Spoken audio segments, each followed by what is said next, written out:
রাধে রাধে। এই সেই বৃন্দাবনের ব্রহ্মাণ্ড ঘাট।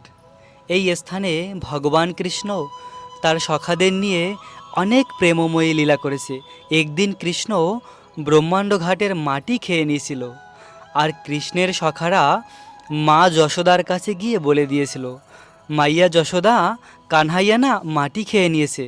তখন মা যশোদা এই স্থানে চলে আসে কৃষ্ণের কাছে এবং কৃষ্ণকে বলে, কৃষ্ণ তুমি মাটি খেয়েছো? কৃষ্ণ বলে, না মা, আমি তো মাটি খাইনি।